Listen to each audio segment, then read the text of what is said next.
Hi everyone! Welcome po muli sa ating YouTube channel. For today's video ay tuturuan ko kayo kung paano gumawa ng aking version ng yema cake. May mga nag-PM sa akin guys na gagawa natin ng video ito, kaya ngayon ito na yung iniintay nyo. Marami na pong gumagawa nito, pero tuturuan ko naman kayo ngayon guys yung version ko or ng way ko kung paano gumawa ng yema cake. Kaya wag na nating patatagalin to, tara umpisahan na po natin. Gagawin muna natin yung vanilla chiffon cake. Ito yung pinaka-base natin na cake. Ayan, dito sa ating bowl, ilagay na natin yung ating egg yolk at saka yung ating sugar. I-mix lang natin ito hanggang sa ma-dissolve na yung ating sugar or hanggang sa mag-light lang siya. Then, sunod na rin natin yung ating oil, vanilla at saka yung ating water. Ilang beses na po tayo gumawa ng vanilla chiffon, kaya same lang yung procedure lahat guys, isa lang yun.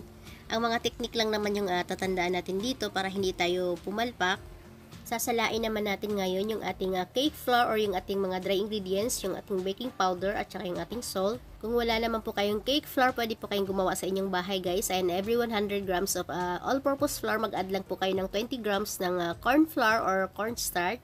Or sa isang cup ng all-purpose flour, bawasan nyo lang siya ng 2 tablespoon, then palitan nyo siya ng corn flour na 2 tablespoon din. I-mix lang natin ito ngayon hanggang sa magiging smooth na siya or wala na po tayo nakikitang mga dry flour dito sa ating mixing bowl. Itatabi na muna natin ito or set aside lang natin siya. Then gagawin naman natin ngayon yung ating meringue. Then dito sa ating bowl, ibit lang natin ito hanggang sa magiging foamy lang siya. Then ilagay na natin yung ating cream of tartar. Kung wala naman po kayong cream of tartar, pwede po kayong gumamit ng lemon juice or white vinegar. Ayan, same amount lang po. Then continue lang natin yung pagbit natin. Sunod na rin natin yung ating white sugar. Ayan, i-add lang natin siya pa konti-konti para hindi po bumagsak yung ating meringue. Ayan, ito lang naman yung mga technique na tatandaan natin guys na dapat natin gawin para hindi po pumalpak yung ating chiffon cake. Pagkatapos natin ilagay yung ating white sugar, i-adjust lang natin yung speed natin sa high, then continue lang natin yung pagbit natin hanggang sa magiging stiff fix na yung ating meringue. Malalaman natin guys na stiff na yung ating meringue kapag inangat natin yung ating beater. Ayan, nakatayo na siya guys. Ayan, ibig sabihin ready na ito. Kuha lang tayo ng maliit na portion ng ating meringue, din ilagay na natin siya dito sa ating butter mixture. Ayan, isa din itong technique guys para hindi tayo magkamali sa paggawa ng chiffon cake. Kasi kapag nilagay natin agad lahat yung ating butter mixture dun sa ating meringue, babagsak po siya or ma-overmix natin siya. So, kailangan pagaanin muna natin yung ating butter mixture. Lalagyan natin siya ng meringue para gumaan siya. Then, ngayon naman ay ibuhusan natin yung ating butter mixture dito sa ating meringue or meringue. Then, i-mix lang natin ito or cut and fold method lang yung gagamitin natin dito guys para hindi po natin ma-overmix yung ating butter mixture. Isa rin po itong technique para hindi siya babagsak kapag binake na natin siya. Then, ayan guys, kapag pantay na yung kulay ng ating mixture, ayan, kapag ganito na siya guys, wala na tayong nakikitang mga puti na mirang.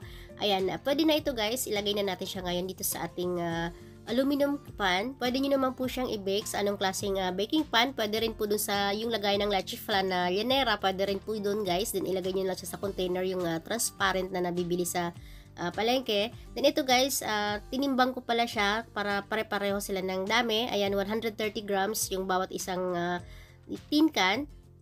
Then itap lang natin ito guys para maalis yung mga air bubbles bago natin siya i-bake.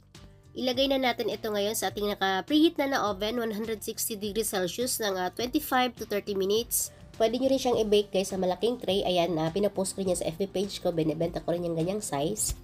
Then, ito na yung ating cake. Saktong 25 minutes ko siyang binake. Again po, depende po sa ating oven. I-check nyo na lang po. Then, palalamigin lang natin ito guys. Then, gagawin naman natin ngayon yung ating yema filling or yung ating yema toppings. Pagsasamahin lang muna natin yung ating egg yolk at saka yung ating sugar. I-mix lang natin ito guys hanggang sa ma-dissolve na yung ating sugar or hanggang sa mag-light and fluffy lang siya. Then ngayon naman ay ilagay na natin yung ating corn flour or yung ating cornstarch. Then i-mix lang natin ito ulit hanggang sa wala na tayong nakikitang dry na cornstarch dito sa ating mixing bowl. Then ilagay na rin natin yung ating evaporated milk. Ayan, ito yung brand na ginamit ko dito guys. Ayan, depende naman sa inyo. Mas masarap kasi itong Alpine. Pwede rin itong Alaska Evap. Ayan, yung classic yung ginamit ko dito guys. Mas masarap siya. Same lang naman sila ng lasa ng Alpine. Mas mahal nga lang yun. Pero tandaan natin guys, kung gusto nating masarap yung ating mga binebenta or yung quality yung lasa, dapat quality din po yung ingredients na gagamitin natin para matuwa naman yung mga clients natin. Then, dito naman sa ating saucepan, nilagay na natin yung ating sugar.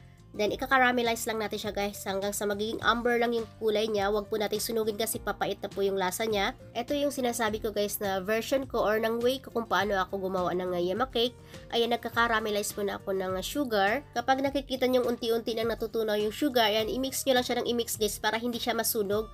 Hanggang sa magiging ganito lang yung kulay niya, magiging amber lang siya. Ayan, tandaan natin, huwag nating sunugin yung ating caramel para hindi po siya papait at hindi po magiging dark yung color ng ating yema toppings kasi pangit po tingnan guys kapag medyo dark yung kulay ng yema toppings natin. Dinilagay ko na pala yung ating water guys, then i-mix lang natin ito hanggang sa ma-dissolve siya ulit kasi tumigas siya guys nung nilagay natin yung water, kaya i-mix natin siya o continue lang natin yung paghalo natin hanggang sa ma-dissolve siya ulit or matunaw siya ulit. Then kapag wala tayong nakikitang buong sugar, ilagay na natin yung ating evaporated milk at saka yung ating salt. Continue lang natin yung pag-mix natin guys ng mga 1 minute. Then after nun, palamigin lang muna natin siya ng mga 15 minutes bago natin siya ibuhos dito sa ating egg yolk mixture. Huwag po nating ibuhos agad na sobrang init ng ating caramel mixture kasi maluluto po yung ating egg yolk. I-mix din po natin siya habang binubuhos po natin yung ating caramel mixture.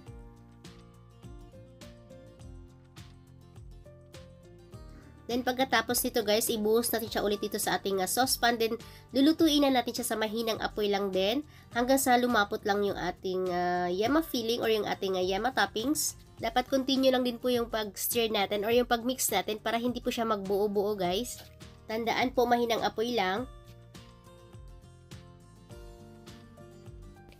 Ayan guys, kapag ganito na yung consistency niya, ayan, malapot na siya guys. Pwede na ito, ilagay na natin yung ating butter. Etong ating yema frosting, madali po siya mag-set guys, kaya kailangan pagkatapos natin ilagay yung ating butter, pag nag-melt na siya, ayan, ibuhos natin siya agad dun sa ating mga cakes. Kasi kapag hindi natin siya agad binuhos, magbuo-buo siya or mahirapan na tayo mag-spread dito sa ating sa ibabaw ng ating cakes.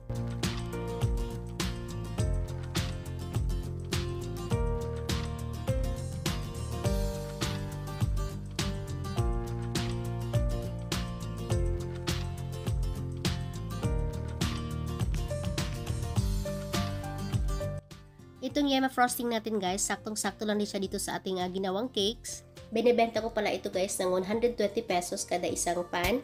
Tinanggal ko lang yung mga excess na frosting sa gilid para malinis siya tingnan. Palalamigin lang muna natin ito guys bago natin siya lagyan ng cheese. Mag-melt po kasi yung ating cheese kapag nilagay natin siya na mainit pa yung ating frosting, parang hindi po siya maganda tingnan.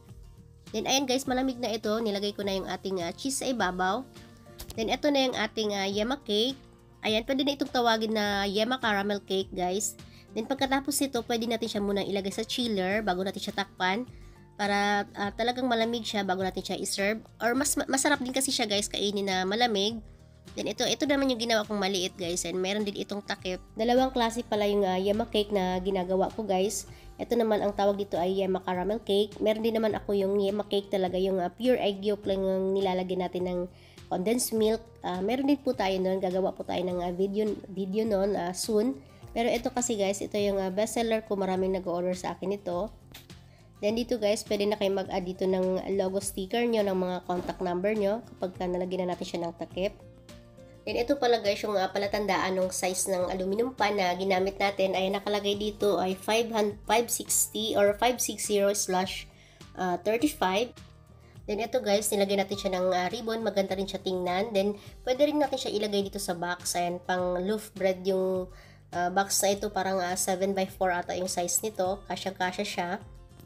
At syempre, titikman na natin ngayon yung ating ginawang yema cake or yema caramel cake. Ayan, yung yema sauce pa lang niya guys, napakasarap na at napaka-creamy. Hindi po siya nakakaumay guys at hindi rin po siya matamis. Tamang-tama lang yung timpla niya. At yung cake niya guys, napaka-soft, moist, and fluffy niya. Kaya try nyo na itong gawin sa inyong bahay guys at napaka-simple lang niyang gawin. So ayan lang po for today's video. Ayan, sana nagustuhan nyo itong recipe ngayon na i-share ko sa inyo guys. Ayan, pwede nyo na itong gawin sa inyong bahay at pwede nyo na itong pagkakakitaan.